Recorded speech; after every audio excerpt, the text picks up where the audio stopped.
SIR লিস্টে আপনার নামের পাশে যদি আন্ডার আন্ডার অ্যাডজুডিকেশন এবং ডিলিট লেখা থাকে তাহলে আপনি কি করবেন? আগামীকাল প্রকাশিত হয়েছে এসআইআর এর ফাইনাল লিস্ট, যে লিস্টে অনেক মানুষের নাম রয়েছে যাদের আন্ডার জুডিশিকশন এবং ডিলিট হয়ে গেছে। সেক্ষেত্রে তারা পরবর্তীতে কি করবেন, এবং যাদের নামের পাশে কোনো লেখা নেই তাদের কিন্তু সেক্ষেত্রে কোনো সমস্যা নেই। আর যাদের এই লেখাগুলো রয়েছে তারা কি করবেন, আজকের ভিডিওতে দেখবেন, আমি আপনাদেরকে বিস্তারিত জানিয়ে দেবো। আর অবশ্যই এরকম ভিডিও পাওয়ার জন্য আমাদের বেঙ্গল সার্চ ইউটিউব চ্যানেলকে সাবস্ক্রাইব করে পাশে থাকা বেল নোটিফিকেশনটি অলে প্রেস করে দেবেন। ফেসবুক থেকে দেখলে পেজটিকে অবশ্যই ফলো দিয়ে রাখবেন। ফাইনাল এসআইআর লিস্ট যে প্রকাশিত হয়েছে সেখানে কিছু জনের পাশে লেখা রয়েছে আন্ডার অ্যাডজুডিকেশন এবং অ্যাডজুডিকেশন এবং রয়েছে ডিলিটেড, এই দুটি লেখা রয়েছে। এবং যাদের পাশে কোনো লেখা নেই তাদের কোনো সমস্যা নেই, তারা কিন্তু বৈধ ভোটার।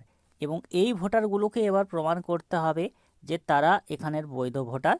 যাদের নাম অলরেডি ডিলিটেড লেখা দেখাচ্ছে তাদেরকে আবার নতুন করে আবেদনপত্র জমা করতে হবে।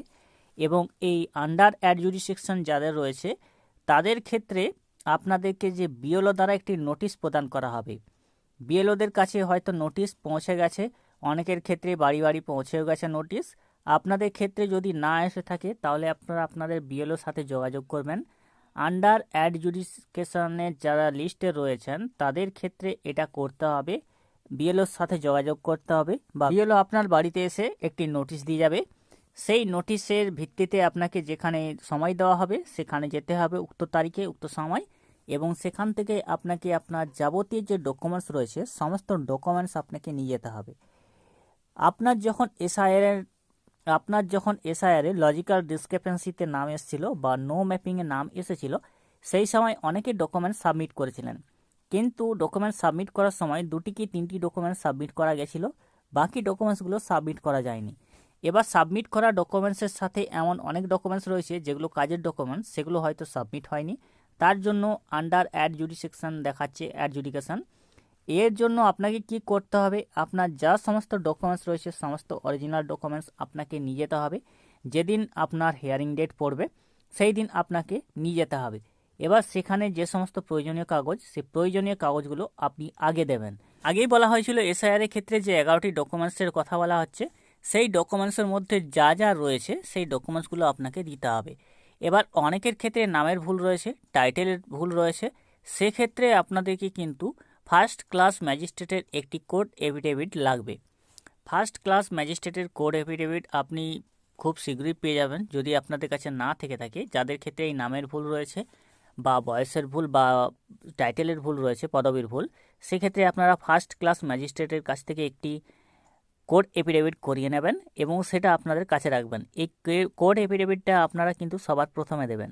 তারপরে আপনি যা সমস্ত ডকুমেন্টস দেবেন, যদি আপনার কাছে বার্থ সার্টিফিকেট থেকে থাকে, যদি আপনি এসসি এসটি বা ওবিসি হয়ে থাকেন সেক্ষেত্রে কাস্ট সার্টিফিকেট থাকবে, আর যদি জমির কাগজপত্র থেকে থাকে জমির কাগজপত্র অবশ্যই ম্যান্ডেটারি নয় এখন, কিন্তু যদি থেকে থাকে, আর আপনি মাধ্যমিক উচ্চ মাধ্যমিক পাস করে থাকলে মাধ্যমিকের অ্যাডমিট কার্ডটা অবশ্যই দেবেন।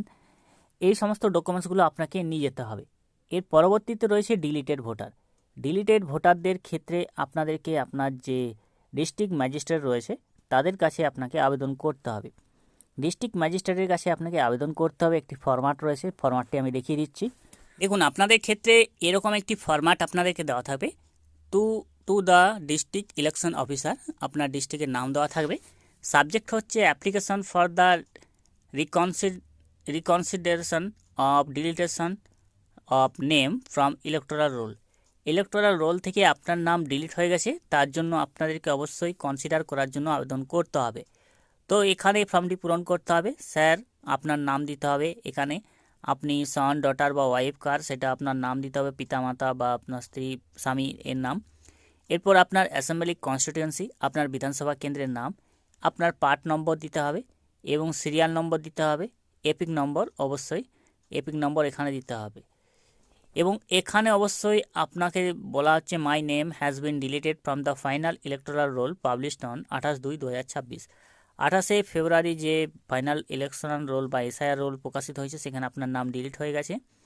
I am permanent resident of assembly constituency, আপনার বিধানসভা কেন্দ্রের নাম লিখবেন, আপনি এখানে পার্মানেন্ট বাসিন্দা এই বিধানসভা কেন্দ্রের।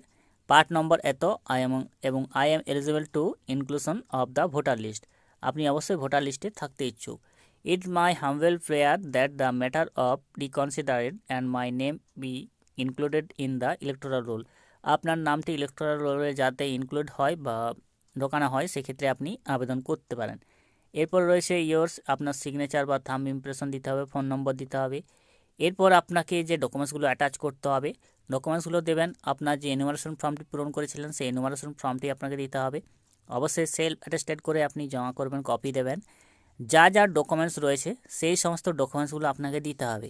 ডিলিট হয়েছে কী কারণে, আপনার ক্ষেত্রে হয়তো এমন কোনো ডকুমেন্টস ছিল না, আপনার বাবা মা বা দাদু ঠাকুমা কারো নাম 2002-এর লিস্টে ছিল না, সেক্ষেত্রে তাদের কোনো ডকুমেন্টস যদি না দিতে পারেন সেক্ষেত্রে আপনার নিজস্ব যে ডকুমেন্টসগুলো রয়েছে সেই ডকুমেন্টসগুলো আপনি পরপর দিয়ে দেবেন। এক্ষেত্রে আমি বললাম মাধ্যমিকের অ্যাডমিট কার্ড যদি থেকে থাকে, যদি আপনার কাছে বার্থ সার্টিফিকেট থেকে থাকে, এগুলো অবশ্যই আগে দেবেন। নাম পদবীর ভুল থাকলে, কোনো ক্ষেত্রে সমস্যা থাকলে সেগুলো লজিক্যাল ডিসক্রিপেন্সিতে চলে গেছে। আর ডিলিটেডের ক্ষেত্রে যদি কোনো সমস্যা হয় অবশ্যই যে সমস্ত ডকুমেন্টস দরকারি সেগুলো আগে দেবেন। এই সমস্ত ডকুমেন্টসগুলো স্পেসিফাই আপনি এখানে লিখে দেবেন, 2, 3, 4, 5, 6 এভাবে লিখে দেবেন। এটা গেলেও যাদের ক্ষেত্রে ডিলিট হয়ে গেছে তারা এই ফর্মটি পূরণ করবেন। এই ফর্মটি আপনারা পেয়ে যাবেন, আপনার বিএলওর সাথে যোগাযোগ করবেন, পেয়ে যাবেন। আর এখানে যাদের নাম রয়েছে, যাদের নামের পাশে কিছু লেখা নেই, তাদের কোনো সমস্যা নেই, তারা অবশ্যই বৈধ ভোটার। এই বৈধ ভোটারদের কোনো সমস্যা নেই। যাদের ক্ষেত্রে রয়েছে আন্ডার অ্যাডজুডিকেশন, তাদের ক্ষেত্রে বললাম বিএলও আপনার বাড়িতে একটি নোটিশ দিয়ে যাবে।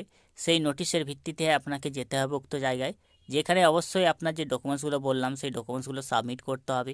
অবশ্যই প্রয়োজনীয় ডকুমেন্টস আগে দেবেন, অপ্রয়োজনীয় ডকুমেন্টসগুলো দেবেন না। অপ্রয়োজনীয় ডকুমেন্টসের জন্যই আপনার নামটি অ্যাডজুডিকেশনে চলে গেছে। এই অ্যাডজুডিকেশনের পর আপনাকে দেখা হবে যে আপনি বৈধ ভোটার কিনা।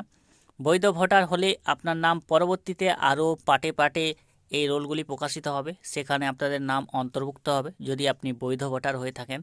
অনেক ক্ষেত্রে বৈধ ভোটার হওয়া সত্ত্বেও তাদের বাবা মায়ের নাম না থাকা সত্ত্বেও তারা কিন্তু ডিলিট হয়ে যাচ্ছেন, সেক্ষেত্রে আপনাকে এটা করে দেখতে হবে।